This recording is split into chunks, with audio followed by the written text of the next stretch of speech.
A cyber Chinese New Year. When tradition meets technology, what does the celebration look like? You may have been impressed by the humanoid robots performing at this year and last year's Spring Festival galas. Beyond robotics, AI, VR, and other cutting-edge technologies are refreshing the way people experience one of the most important days on the Chinese calendar. So welcome to part 2 of our 2-part special series of The Point. I'm Li Xin. Today, my guests and I will get a first-hand experience of a VR game themed around the Great Wall, and then sit down to explore why a cyber Chinese New Year is quietly gaining popularity across China. Joining me today are David Bartosch, Distinguished Research Fellow at Beijing Normal University at Zhuhai, Professor Li Lun, Assistant Professor of Economics at Peking University, and Alex Shi, stand-up comedian and podcast producer. First, we're going to experience the VR game that I talked about, themed around the history of the Great Wall, a symbol deeply tied to Chinese history and culture. Once again, before we go into the gaming room, I'd like to thank All Space for providing the experience and the venue. Let's go.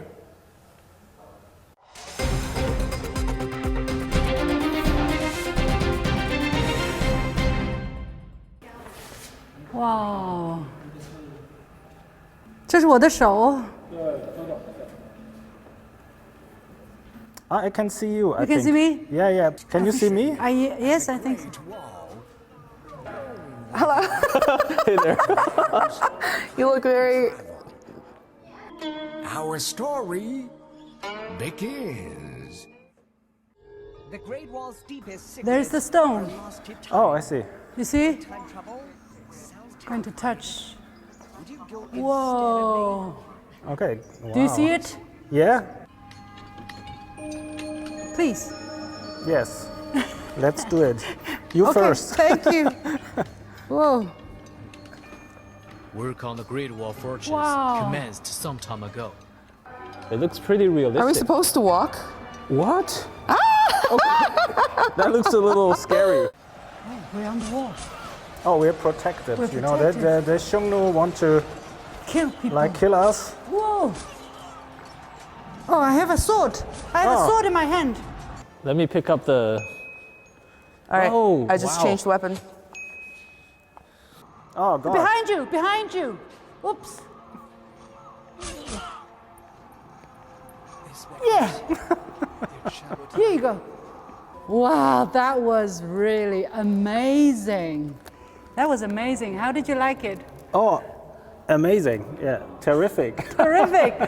I want to continue. I want to stay there. I want to continue. Wow, that was my very first time. Yeah. Me, actually, I tried like decades ago, but of course the technology was very different at Very the time. So different. it's very realistic. This was very realistic. Amazing. It's better than the illustrations in history textbooks where you can actually Yeah. see things in color, This is. in motion. Yeah. I mean, I could play this like forever.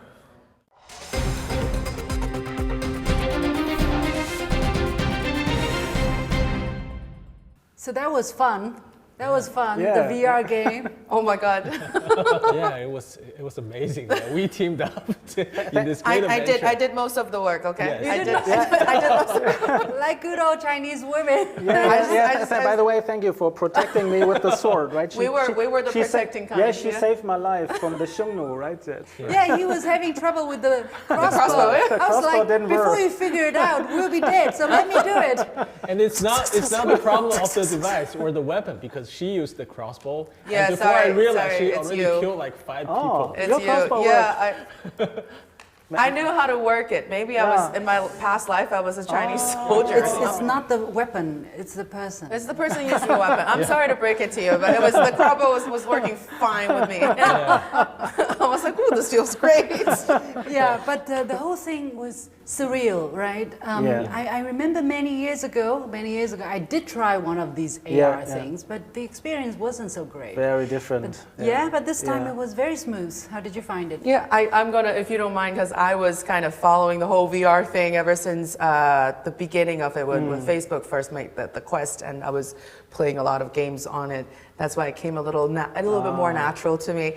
And then what's impressive about what we just tried is not just the gadgets, not just the headset. It's the products and overall experience. The user experience got so much better. I felt like it was the right amount of seeing what's around you and a right amount of action. So it's a product, I think it's educative and it's entertaining at the same time. And it's my first time trying a VR product, VR game where I could see where my friend is, like where my partner is. Yeah, I got a teammate. We could do things together, and we only bumped into each other once. And it was quite well designed. And for me, because I'm not really scared of it, I know there are some parts of it. I'm sure you. It's a really good point, by the way, because if you have a teammate in the VR setting, it's closer to reality, right? You share the same virtual reality, so it's a more real. Yeah, but he got scared when we were going to go down the we were going to go on the flying pea stone, and then he was like, "Oh no!" Look, here's what happens. There's a gap between a platform you're supposed to be step on, we had and the then same where you are. Right. You can't see your feet, right? So I'm trying to make that. He was behind me. He was like, "Oh, there's a gap." But I stumbled, I know. and then I bumped into Alex. So yeah. I was scared too. I didn't know what to do. You didn't look scared. Well, I'm a presenter, you know. So what I did was I stayed still, and the thing just moved. Yeah. You know, it just carried. Anyway, what I want to say is, you know, to have this space and this as a business, that people actually come and experience this. Yes. But really the question is, first of all, how developed is China in terms of these AR, VR technology, not just in gaming, for instance, but also in other areas? And then how widespread, you know, are these technology being applied to different scenarios in China? Where are we? Do we have an idea? Because everybody is trying to do this. Hey, is China ahead? Is the United States? I think our advantage is that you know, it's usually sometimes the U.S. or European countries that you know gives the prototype, but you know Chinese companies are really good at making it enters the household or enters our daily experiences. You know, talking about robots, good point. Very good point. VR headset. You know, it's usually not Chinese who's take the idea or invented in the first place, but for judging from my experience, this VR headset I really want to take my friends and family to it, and it's actually can be a part of our daily life, our daily experience. So I think this is a really important point that you made, because I think even if we look at the historical times, right, Chinese technology or Chinese engineering always seems to be developed to make it more, to bring it closer to humans, right? To humanize or to rehumanize technologies, right? To make it part of everyday life, to make it part of culture, right? Like you have this robot riding a Chinese character, or these kind of things, or firecrackers, right? They were invented by Chinese people, right? And so there is this application in a meaningful, humane way, right? Would that not be the case in Europe, for instance, in Germany? Would they not be using that for? German, it's different histories of technology, and maybe the Germans, they have another tradition deriving from hundreds of years ago, and maybe it's more practical, more engineering, but this is also part of Chinese civilization for thousands of years. So it's there are similarities but also differences. But here, I think the way Chinese culture is presented in that context is very interesting. China is not just dragon dance, right? China is also robotics, but robotics are part of this. They're not separated from that, from these traditions. So we try to put it this way. We try to develop it in a holistic way, in more integrated way. There's a great wisdom in that if it's Almost applied like in the right high-speed way. railway, or La Yeah. Boo, or Yeah. these robotics actually has become part of the national Right, identity right, in some right, sense. right. Yeah. And it's so advanced. I mean, also Chinese hotels, right? Everywhere you have these AI-powered robots and Delivering You stuff. see People are foreign fascinated. KOLs making videos of Oh my these God, they're robots. so amazed by it. exactly. I guess we so. feel like it's And I- so amazed, right? And once I made a video and I sent it to a Chinese friend, zero reply. They will be like, why are you surprised by this? Why are you amazed by this? And I think that's one thing that we don't really realize as just, normal Chinese citizens living in this country. When it comes to the application of new technology and taking QR payment as an example, I remember I was still going to school in the US at the time. And I was coming back home every year. It was 2014, I think. I came back and there was no cash anymore. Every single vendor, every single cab driver, every single Are we restaurant. adapting a bit too fast, though? I think China is very fast when it comes to implementing a new technology. That's why the robots in the hotels are not like such a phenomenon for a lot of Chinese people, because you see them everywhere and you kind of just get used to it. You're like, oh, this is something new. I think it's going to be a similar case with the humanoids as well. One day, maybe in the next couple of years. I don't want something that looks like a human in my house. You know why I'm laughing? You know why I'm giggling? Yeah. Because just earlier, before we did the show, I was in Longfusi. I was at a fair, and there was a humanoid robot there. Guess what the robot was doing? It was hired by a foods company to maybe attract customers, to do some promotion. But all it was doing was to put a sticker, like a price tag, onto a pack of breads and then give it to the customer. That was the only thing it was programmed to do, and it was repeating this. I said, come on, say something, sing a Do song. something else.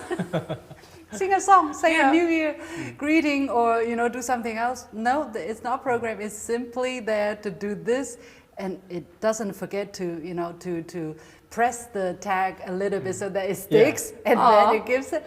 It's sweet, A but little human touch. a little robot touch. But that repetition, that monotonous move is very symbolic to me. You Yeah. know, this humanoid robot in the middle of a Spring Festival temple fair, doing not much, just that, and people watching. Some would come, some would go, and after a while they get used to it, and this robot is just practicing. What does that tell us about us Chinese, about where we are? Again, I'm trying to understand the times we're in and the implications for everybody. I don't know. Yeah, I think we're living in a very interesting and exciting time where these innovations are iterating really fast, and what used to be the cutting edge technology may become commonplace in the future, and that's all the almost like a industrial revolution, but It is Yes, very much on so. steroids. yeah, on steroids. But we're going to see more and more of these, new innovations, going on. Right now, for example, these robots, some of the smaller version is already on the desktop of, small kids, helping them with language, helping them with Homework, homework. Also my having God. these conversations. I'm not looking forward to Of course, there are suspicions or doubts about, But this is really important to think about, right? Because also AI, I remember a conference about AI learning in 2017, where someone said, yeah, now the children, we will have AI and there will be more knowledge will be available, so they have to learn more and faster, right? And I think that's maybe not the right way to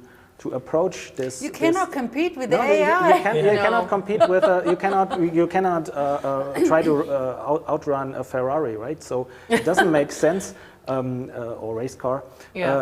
So we have to ask ourselves how can we create a meaningful life for ourselves in this future, right? So where we don't have to actually work, many jobs will be gone, but there will be new ones, right? There will be new ones, and there will be new opportunities, completely new professions, I assume, and maybe there will be even more opportunity due to robots helping us with other things, but we have to find a way to loot out, so to speak, or to really realize what is possible and what we can do.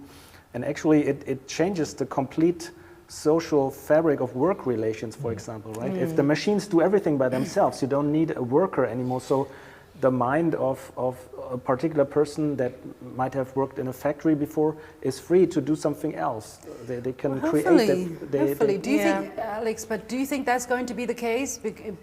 Before a lot of people are free and to have the time to do creative work, we're going to probably have mass unemployment. I hope that's why when you said the robot was there doing sort of a mundane, repetitive work, but it's doing it with some sort of care, like see if it's actually on the. I hope that's where robotic development is going for people, because I know there's so many different researches and new products in AI, and especially for someone like me who works in content production. One of my old podcasts actually was stopped because they were able to just replace the whole workflow with AI, and they were able to use the voice. There's so much AI-generated content on social media right now. And it's really hard for people to tell them apart from real content. And I do worry about that a lot. And I hope that the development could go into a direction where it actually helps people to not having to labor so much, but still be able to have the space and the will to create. And I personally don't want to see any more, image generating or video generating. Do we really need more videos where there's like two cats singing Merry Christmas to you? I don't know, but it's going towards a direction that's going to be disruptive to people who work in the overall content production industry, and it is causing some sort of a worry or even a panic for a lot of people that are living on being part of the creation workflow. So I think that's something that we do have to think about, but if it could liberate people from doing work that's just costing a lot of time and not being very productive, like posting the tag, yes, I think that's great. At this moment, I'm just noticing more AI applications coming out, more AI-generated videos on content on social media, Chinese social media. You really cannot tell. The quality of information overall is just, going down and down. And sometimes I'm like, why is our world being filled with this kind of content? And how do we, as content creator, compete with, they can click a button and they can produce something which possibly go viral, and we work very, very hard. Yeah. But I'm more optimistic than you guys. I think, just as, what David used to say, I think the first and second industrial revolution makes muscle no longer a scarce, resource, because people can't. We don't need horses. Yeah, we don't. Well, they're here. You can't outrun a Ferrari. You can't outrun a horse. A horse either, but you make them companion. You make them your good friend. So you ride on horseback and you go to somewhere you want to. And this time is very similar. So our intelligence, the thing that we cherish the most for the past 100 or 200 years or for the entire human history, is probably no longer going to be a scarce resource. Then what we are going to do, what's scarce about our human being, that's going to be valuable in the future. So I think one thing is good taste. That we have good taste in music, we have good taste. For example, Alex must know this. That AI doesn't write good jokes. It doesn't. AI doesn't. Oh my God! There are so many people. So people have been, "Why are you using AI to write your jokes?" I was like, I've tried. I can't. And I've tried with. I've tried with every. I never thought about that. Interestingly, we do AI for research, sometimes facts, and they're pretty good. Sometimes. When it comes to number, there's still a couple months. There's a lag. Okay. It's not the most updated number. With jokes, it just hasn't worked. What kind of jokes does it write, for instance? It writes like the textbook answer of jokes. Yeah. But those jokes are not funny. It's almost like your parents walks in, you're hanging out with friends, and the parents try to say something funny. It's very okay. AI is extremely good at dad jokes. That's my kind of joke. It's too predictable, and when it becomes too predictable, like the unexpected jokes are the best ones. That if you twist people's expectations, you say something, they think you were going to say A, and you say hello. Yeah. And like that's this horse. No, exactly. I think that's what joy comes from for people. In a way, we actually, in the comedy context, people like to be proved wrong, and that's funny. And AI is just like, no, we're searching for successful jokes, and that makes it unsuccessful. I also think the young generation now, they're also dealing with this whole internet information stream in a different way. And old people maybe watch TikTok for entertainment or because otherwise it's boring. But I think the young, the teenagers now, they really use this medium to educate themselves. For example, they're interested maybe in certain technology like camera, taking photos. You have all the information in there, and it can be processed much faster than by reading an introductory book or something on a particular topic. So I think this is also something where I would say it's one can be optimistic. It can be an opportunity. Yeah, because it's very creative and very precise, and depends the user, right? It depends the person. Does the person have enough time to do that?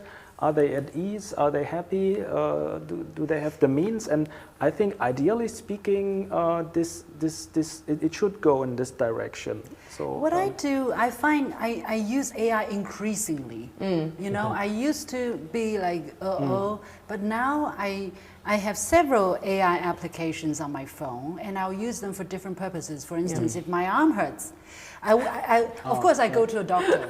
That's a better idea. That's a better idea. But I also ask the more medically minded AI program, what are the potential possibilities? You know, I'm not going to just take it as the right answer, but it informs me. Like a second opinion. Like a second opinion, I will still go to a doctor because the doctor is just one kind of opinion, right? Yeah. And then for some general knowledge, instead of going on Baidu or Google, I ask AI, because it can give me not just one answer, but it really can give me multi-dimensional, the history of it, where it come from, the different sources, and so on and so forth. It's just a very instant, very fast, very helpful, but I also always take it with a grain of salt. Right. Absolutely. Right? I have to double check. I don't want to take it, but it gives me an opinion. So anyway, I think you have put it very clear, have the ability to judge, use it as a tool, and develop it, right? Also in terms of education, I think it's important that kids learn to pose the right questions. Maybe it's not. But the thing is, I'm going to ask Li Lun here, because Li Lun, you're an educator. I mean, we have come to this age where, through experience and learning, we have the ability to judge what is right, what is wrong with AI. Yeah. But the kids, how are they going to do that? Is it possible at all for them?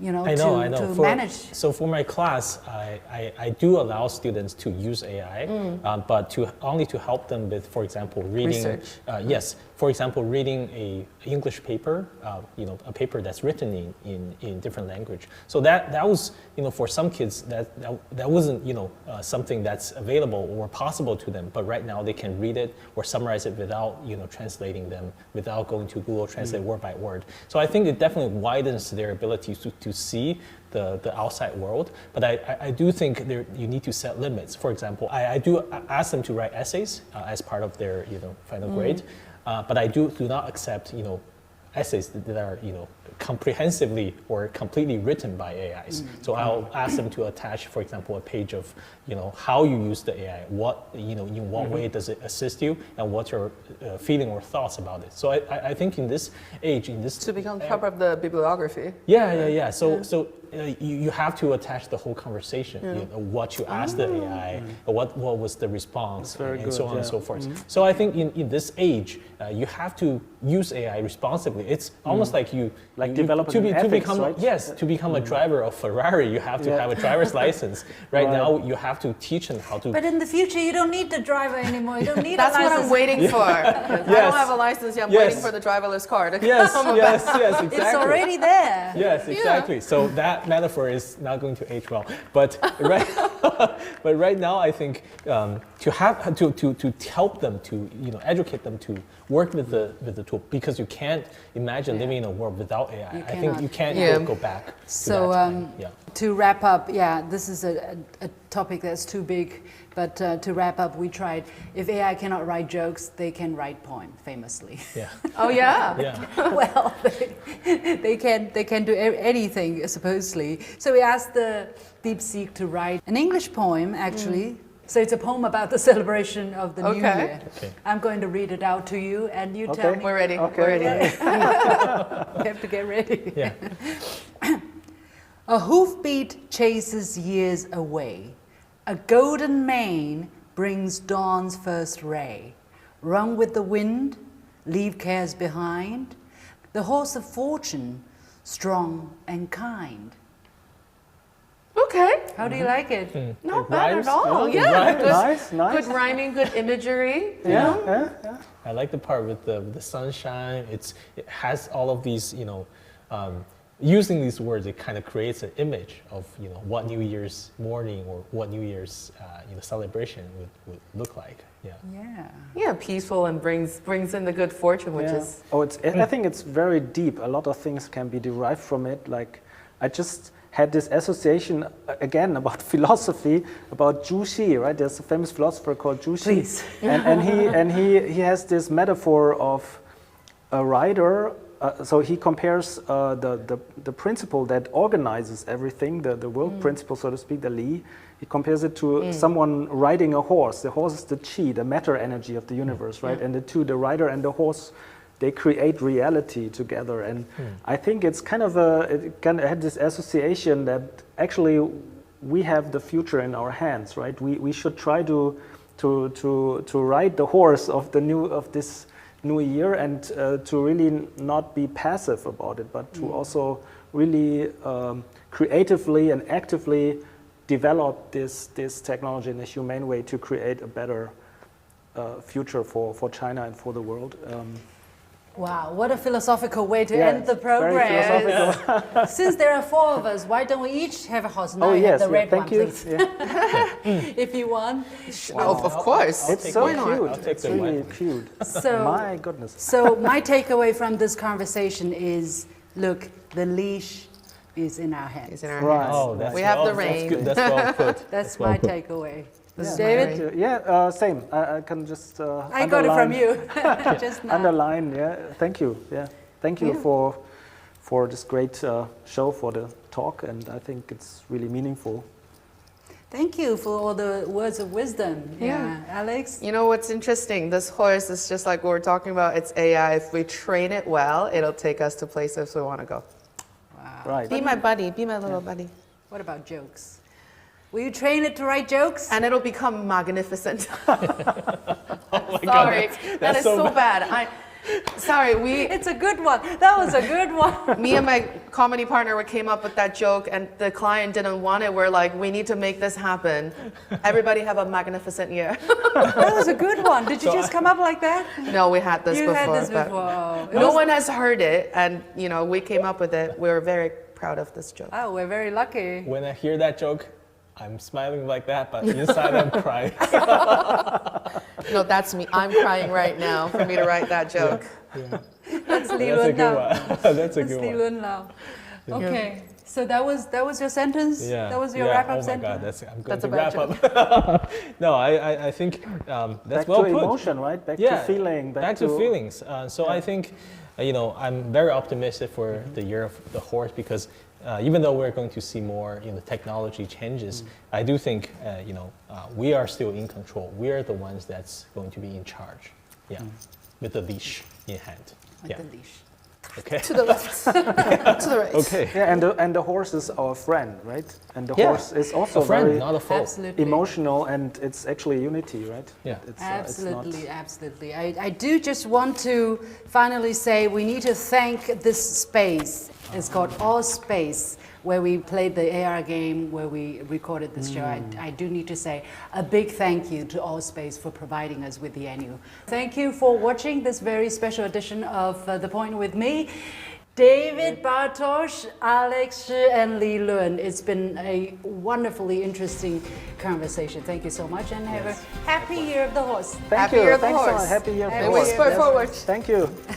We do. Yay.